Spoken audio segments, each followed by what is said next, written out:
Live mula sa GMA Network Center, 20 taon nang nakatutok. 24 oras. Magandang gabi po, Luzon, Visayas at Mindanao. Malakas na hangin ang naranasan sa Cagayan, kung saan 2 beses naglandfall ang bagyong Marce bago lumabas ng bansa kaninang hapon. Natuklap ang ilang bubong dahil dyan at wasak ang maraming bahay, paaralan, simbahan at mga negosyo. Mahigit 10,000 pamilya ang inilikas sa Cagayan at matindi rin ang pinsala sa ibang probinsya. Nakatutok si Maki Pulido. Kumakalampag na ang yerong yan sa Sanchez Mira, Cagayan nang subukang itali ng isang lalaki.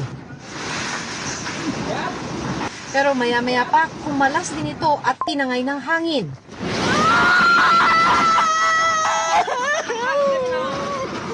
Walang nagawa ang mga nakatira sa bahay kaya lumikas at nagpalipas ng gabi sa kapitbahay. Bandang alas 9 kagabi nang maglandfall sa ikalawang pagkakataon sa Sanchez Mira ang Typhoon Marce. Sa bayan ng Peña Blanca naman, pinagtulungang may ahon paakyat ng Tawi Bridge ang isang lalaking natrap sa ilog. Tagumpay sila at maayos na ang lagay ng lalaki. Umapaw na rin ang ilog na nagpalubog sa kalsada sa bayan ng Alyakapan. Bago pa man kumagat ang dilim kahapon, ramdam na ang bagsik ng bagyo sa bayan ng Gonzaga.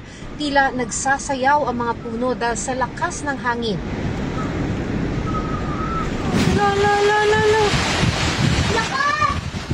Ang hangin ng bagyo ramdam din sa Sarat, Ilocos Norte. At sa Lawag City, kung saan halos kalahating oras na wala ng kuryente. Sa lakas ng hangin, sumalpok pa ang kotseng ito sa poste ng ilaw. Nawasak din ang barikada ng St. William Cathedral. Hinampas din ng malakas na hangin ang pagudpod. Kaya natumba ang mga poste ng kuryente na inaayos na ng Ilocos Norte Electric Cooperative. Walang kuryente sa maraming lugar. Para sa GMA Integrated News, Maki Pulido, nakatutok, 24 oras. Kinumpiska ng mga otoridad ang milyong-milyong pisong halaga ng mga gatas para sa mga senior citizen at diabetic sa isang bodega sa Rizal. Ibinebenta umano ang mga yan ng mas mura online pero peke pala. Nakatutok si John Consulta, exclusive. Sa bisa ng search warrant, pinasok ng NBI Intellectual Property Rights Division ang warehouse na ito sa isang private subdivision sa Cainta, Rizal. Tumambad sa mga operatiba ang kahong-kahong ito na naglalaman ng mga counterfeit na espesyal na gatas para sa mga senior citizen at diabetic. Ang ilan sa mga naharang na gatas, i-deliver na dapat sa mga umorder na kliyente. Dumulog sa atin yung isang paggawa ng isang special na gatas. Ang nireklamo nila may namameke ng produkto nila. Binerify natin yung sumbong nila at napag-alaman natin, nakumpirma natin na meron nga isang establishment sa Rizal area na nagbebenta ng peking gatas. Kulang-kulang 4,000 na lata ang nakumpiska natin sa kanila na nagkakahalagang mahigit kumulang 5 million.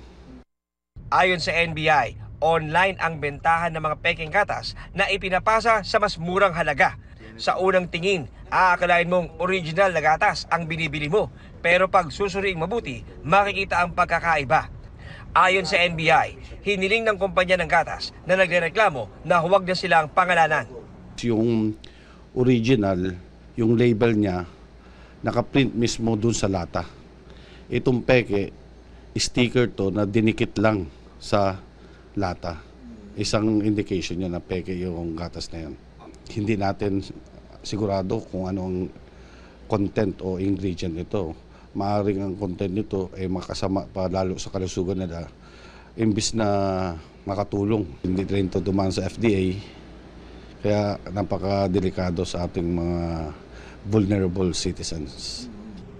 Sasampahan naman ng reklamong paglabag sa trademark infringement at unfair competition ang kumpanyang ni-raid na wala pa ring pahayag. Hihilingin din daw nila sa korte na maglabas ng kautusan para sirain ang mga peking gatas upang di na may benta pa sa merkado. Paalala ng NBI sa publiko, kung bibili sila ng mga gatas, lalo na itong mga gatas ng mga ganitong special, doon sa mga lehitimong establishment o malls o supermarket, para hindi sila maging biktima nitong mga peking produkto na to. Para sa GMA Integrated News, John Consulta, nakatutok 24 oras. Asahan ang ilang pagbabago sa mapa ng Pilipinas kasunod ng pagpirma ng Pangulo sa 2 batas. Itinatakda ng mga iyan ang 3 sea lane at ang teritoryo ng Pilipinas alinsunod sa 2016 Arbitral Award. Nakatutok si Darlene Kai. Pinirmahan na ni Pangulong Ferdinand Marcos Jr. ang Maritime Zones Law at Archipelagic Sea Lanes Law. Itinatakda ng Maritime Zones Law ang teritoryo ng Pilipinas alinsunod sa 2016 Arbitral Award, kabilang ang parte ng dagat na sakop ng bansa at kung alin man ang ating exclusive economic zone. Formal din itong isinasabatasang paggamit sa pangalang West Philippine Sea sa bahagi ng South China Sea na sakop ng Pilipinas.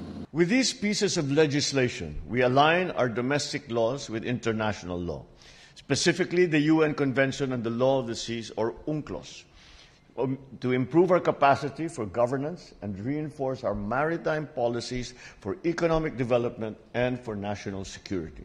We are staunchly committed to nurturing, cultivating, and protecting our maritime domain. Ang Archipelagic Sea Lanes Law naman ay opisyal na nagtatatag ng 3 sea lanes ng Pilipinas. 2 dyan ay rutang silangan papuntang Kanluran. Ang isa ay Hilaga, Patimog. Sa mga yan lang maaaring dumaan ang lahat ng barko at eroplano ng ibang bansa. The designated archipelagic sea lanes and air routes aim to facilitate safe passage for foreign ships and aircraft without compromising our national security, nor diminishing our capacity for good environmental stewardship. Dahil sa bagong batas, asahang ilalabas sa mga susunod na araw ang bagong itsura ng mapa ng Pilipinas. Bukod sa paglalagay ng pangalang West Philippine Sea, formal ng papalitan ng bansag na Benham Rice at magiging Philippine Rice o talampas ng Pilipinas. We already have the maps prepared. We are just waiting for the implementing rules and regulations in order for us to modify or revise the maps that we have prepared accordingly until its final publication. Oras na aprubahan ng International Maritime Organization ng 3 sea lanes ay maipapatupad na ito ng ating gobyerno. Sino mang lumabag sa mga bagong batas ay maaaring patawa ng parusa, gaya ng poachers o iligal na mangingisda sa ating teritoryo at ang mga dayuhang barko at eroplanong lilihis sa itinakdang sea lanes. Pero inaasahang hindi ito kikilalanin ng China. Aminadong National Maritime Council nakakailanganin ng karagdagang pondo para maging sapat ang mga tauhan at kagamitan ng Pilipinas para maipatupad ang 2 batas na ito. We need more assets, we need more bottoms, we need more technical capabilities to fully monitor, detect, and I don't want to say neutralize, but rather address any violations of our laws. Para sa GMA Integrated News, Darlene Kai, nakatutok 24 oras. Nakaharap sa kasong syndicated estafa ang aktor na si Ken Chan at 7 iba pa. Bigo siyang maaresto ng pulisya sa ikalawang tangka para masilbihan ng warrant of arrest. Nakatutok si Marisol Abdurrahman. Sa video na ibinigay sa media ng abogado ng complainant, nagpunta ang mga pulis kanina sa bahay na ito sa Quezon City para ihain ang warrant of arrest laban sa aktor na si Ken Chan. Kaugnay ito sa kasong syndicated estafa na isinampa sa aktor at 7 iba pa sa Regional Trial Court ng QC. Hindi pinangalanan ni Attorney Noel Joseph Estrada ang kanyang kliyenteng nagsampa ng reklamo laban sa aktor. Pero ang sabi niya, nagbigay daw ito ng kulang-kulang na 14 million pesos bilang investment sa kanilang negosyo. Ayon kay Attorney Estrada, si Ken Chan daw mismo ang nanggumbinsi sa biktima para mag-invest. 10% na monthly interest daw ang ipinangako ni Chan. Siya mismo yung actively na nag-solicit, humingi ng pera dun sa complainant, sa aming kliyente, at sabi ay invest sa restaurant business at nangangako na ito ay magbibigay ng malaking interest, monthly interest na kita. Nagsara na, nagtago na at nawala na yung negosyo kaya nagkaroon ng kaso. Bigo ang mga pulis na mai-serve ang arrest warrant. May tumanggap ng warrant? Walang tao dito sa bahay ni Mr. Ken Chan. Ito na raw ang pangalawang beses na paghahain sana ng warrant of arrest kay Chan. Pero wala pa rin tao sa kanilang bahay nang una itong dalhin noong September 23. Non-bailable ang kasong syndicated staffa na may kaparusahang life imprisonment. Patuloy naming sinisikap na makuha ang panig ni Chan. Simula nitong Hunyo ay nagpahinga muna si Chan sa kanyang mga showbiz commitment. Huli siyang napanood sa abot kamay na pangarap bilang si Doc Lindon. Para sa GMA Integrated News, Marisol Abduraman, nakatutok 24 oras. Huli ang isang babae sa Tarlac matapos umano niyang pagbantaan at kikilan ang bagong kasintahan ng dati niyang nobyo. Damay pati ang kanyang kapatid at tiyahing kasabwat umano sa krimen. Nakatutok si June Veneracion.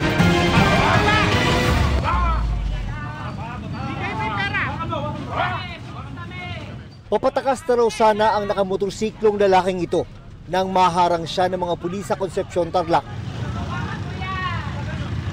Hinuli siya kasama ng kanyang babaeng kapatid na si alias Emma at kanyang tiyahin sa entrapment operation ng PNP Anti-Cybercrime Group.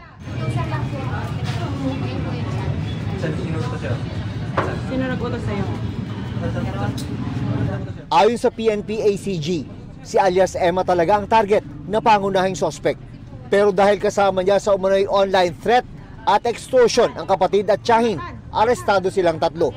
Ang kanila umanong biniktima, bagong kasintahan ng ex-boyfriend ni alias Emma. Nag-ugat ito sa pagsiselos ng suspect. Iniwan siya nito ng boyfriend niya para maging sila po ulit ng victim po. Naghiwalay din kalaunan ang biktima at kanyang boyfriend. Dito na raw nagsimulang pagbantaan ni alias Emma ang biktima na ipapakalat ang mga pribado umanong larawan at video niya kasama ang ex. Nitong Hulyo, nanghingi na rin umano ng pera si alias Emma sa biktima. Nakaabot ng 113,000 pesos yung nabigay ng victim sa suspect. Ang pinaka-last na demand ng suspect ay 40,000. Doon na nagsumbong ang biktima sa PNP ACG kaya ikinasa ang entrapment operation. Pare-parehong sinampahan ng reklamong grave threat at robbery with intimidation of a person. Kaugnay ng Cybercrime Prevention Act, si alias Emma, kanyang kapatid at kanilang tiyahin. Sinusubukan pa namin silang makuhanan ng pahayag. Para sa GMA Integrated News, June Veneracion, nakatutok 24 oras. Not guilty ang tugon ni Alice Guo sa dalawang graft case na hinaharap sa Valenzuela Regional Trial Court. Kaugnayan ang pag-issue ng permit sa Pogo sa Bamban, Tarlac nung alkalde pa siya. Nakatutok si Chino Gaston. Naghaina ng not guilty plea sa Valenzuela RTC Branch 285 si dismissed Bamban Tarlac Mayor Alice Guo kaninang umaga. Dalawang kasong paglabag sa Anti-Graft and Corrupt Practices Act ang isinampa laban kay Guo ng kaugnay ng pag-issue umano ng dating alkalde ng mga permit sa mga dilisensyadong Pogo sa Bamban. Base sa impormasyong ibinigay ng korte sa GMA Integrated News, dumalo sa arraignment ang dalawang abogado ni Guo samantalang dumalo si Guo sa pamamagitan ng video conferencing mula sa Pasig City Jail kung saan siya nakapiit. Nasundan ng arraignment ng pre-trial kung saan nagkaroon ng stipulation of facts ang prosecution at defense at inilista ang mga ebidensya at testigo na gagamitin sa paglilitis. Sa darating na November 22 ang hearing kaugnay ng mga ebidensyang isinumite ng prosecution. Bandang hapon, dinala naman sa DOJ Manila si Alice Guo para panumpaan ang kanyang counter affidavit. Marami raw sa 35 akusado ang hindi humarap sa preliminary investigation o nagsumite ng counter affidavit. Ganun pa man, deemed submitted na for resolution ang kaso. Based on the complaint and the supporting evidence in support of the complaint, we'll see to it that we'll resolve this case as soon as possible. Nasa DOJ Manila rin kaninang umaga sina Cassandra Leong at Sheila Guo para sa huling preliminary investigation ng kasong money laundering. May hinaharap na kasong qualified human trafficking si Ong sa DOJ Manila at nakatakda ang preliminary investigation nito sa November 18.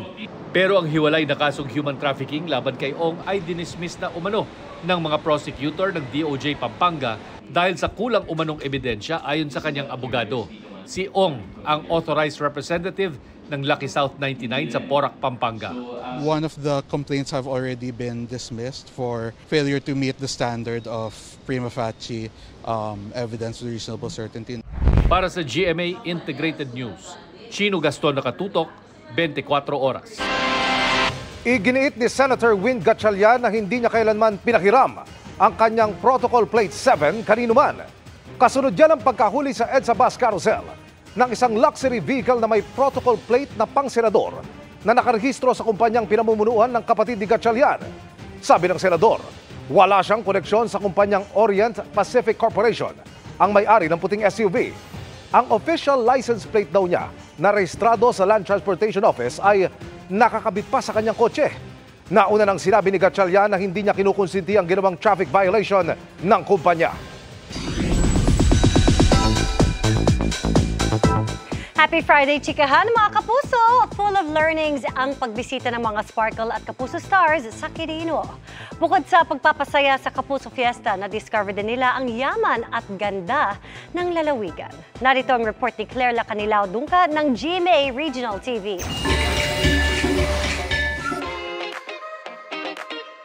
Saksi ang matatayog na punong ito sa mayabong na kultura at kwento ng lalawigan ng Quirino. Diyan pumasyal ang Kapuso at Sparkle Stars na sina Tom Rodriguez, Isabel Ortega, Lexi Gonzalez, John Rex at Migs Almendras. Mga kapuso, alam nyo ba na ang Quirino ay dating bahagi ng Nueva Vizcaya at formal na idineklarang probinsya noong taong 1971 sa pamamagitan ng Republic Act 6394 at ngayon, ito na ang pinakabatang probinsya na sakop ng Cagayan Valley. Ang probinsyang ipinangalan sa ika-6 na presidente ng Pilipinas na si dating Pangulong Elpidio Quirino. Tahanan din ng maraming indigenous communities.